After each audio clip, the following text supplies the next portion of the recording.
3,000 ducats. Well? Aye, and for 3 months. For 3 months.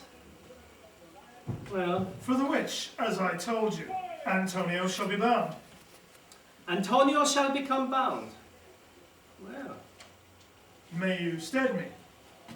Will you pleasure me? Shall I know your answer? 3,000 ducats for 3 months and Antonio bound. Your answer to that? Antonio's a good man. Have you heard any imputation to the contrary? No. My meaning in saying he's a good man is to have you understand me that he is sufficient. Yet his means are in supposition. He hath an argosy bound to Tripoli, another to the Indies. I understand, moreover, upon the Rialto, he hath a third at Mexico and a fourth for England, and other ventures he hath squandered abroad. But ships are but boards, sailors but men, there be land rats and water rats, land thieves and water thieves. I mean pirates. And then there is the peril of water, winds and rocks. The man is notwithstanding sufficient. 3,000 ducats. I think I may take his bond. Be assured you may. I will be assured that I may, and that I may be assured I will bethink me. May I speak with Antonio? If it pleases you to dine with him. Yes. To smell pork? To eat of the habitation which your prophet, the Nazarite, conjured the devil into? I will buy with you, sell with you, walk with you, talk with you and so following, but I will not eat with you, drink with you, nor pray with you. What news here on the Rialto? Who is he comes here? This is Signor Antonio. How like a fawning publican he looks. I hate him for he is a Christian, but more for that in low simplicity. He lends out money gratis, and brings down the rate of nuisance here with us in Venice. If I can catch him once upon the hip, I will feed fat the ancient grudge I bear him. He hates our sacred nation, and he rails even there where merchants most do congregate on me, my bargains and my well-won thrift. Cursed be my tribe if I forgive him. Shylock, do you hear? I am debating of my present store, and by the near guess of my memory, I cannot instantly raise up the gross of full 3,000 ducats. But what of that? Tubal, a wealthy Hebrew of our tribe, will furnish me. But soft, how many months do you desire? Rest, you fair good signor. Your worship was the last man in our mouths. Shylock, albeit I neither lend nor borrow by taking nor by giving of excess, yet to supply the right wants of my friend, I'll break a custom. Is he yet possessed how much he would? I 3,000 ducats. For 3 months. I for 3 months, you told me so. But let me see your bond. But hear you, methought you said you neither lend nor borrow upon advantage. I do never use it. When Jacob grazed his uncle Laban's sheep, this Jacob was, by our holy Abraham, as his wise mother wrote in his behalf, the third possessor. Aye, he was the third. And what of him?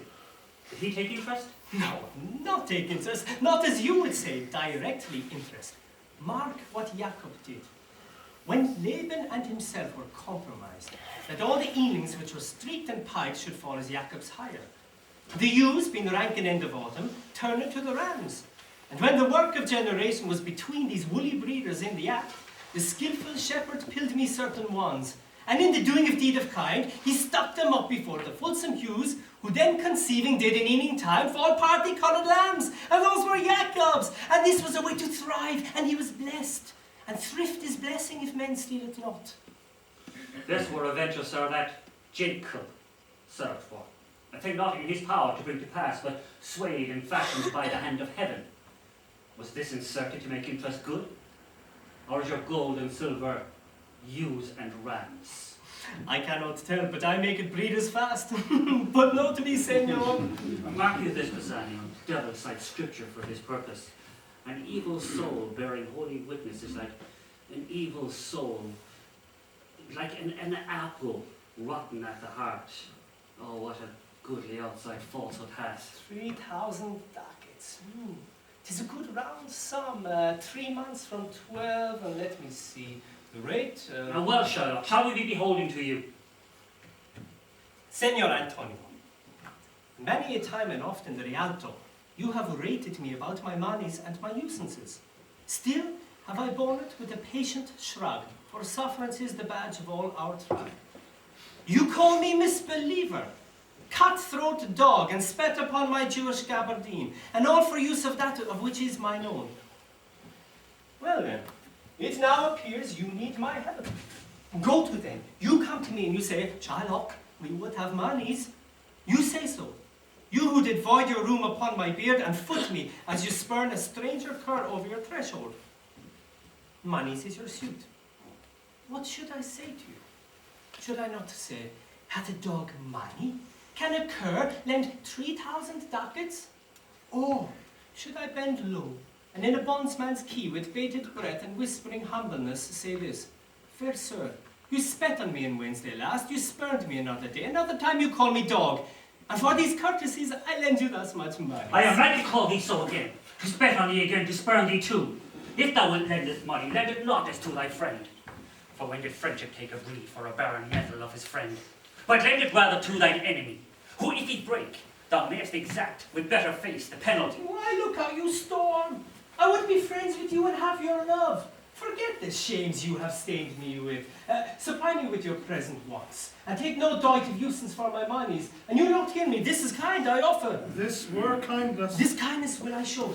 Go with me to the notary, seal me there your single bond, and in a merry sport, if you repay me not in such a day, in such a place, such sum or sums are expressed in the condition, let the forfeit be nominated for an equal pound of your fair flesh to be cut off and taken in which part of your body pleaseth me.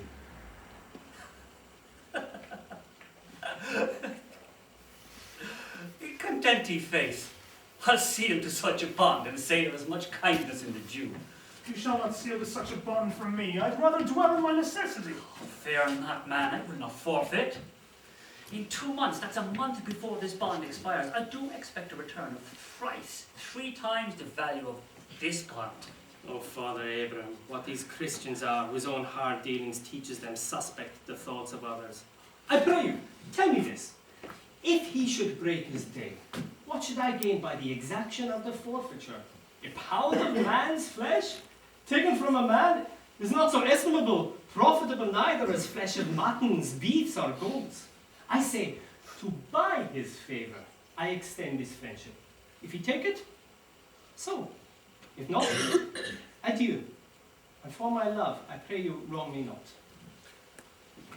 Yes, Shylock, I will seal to such a bond.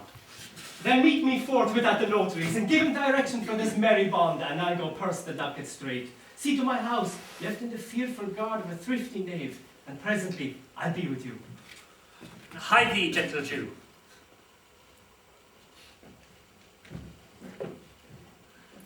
The Hebrew will turn Christian. He grows kind. I like not fair terms in a villain's mind. Oh, come on. In this there can be no dismay. My ships return home a month before the day.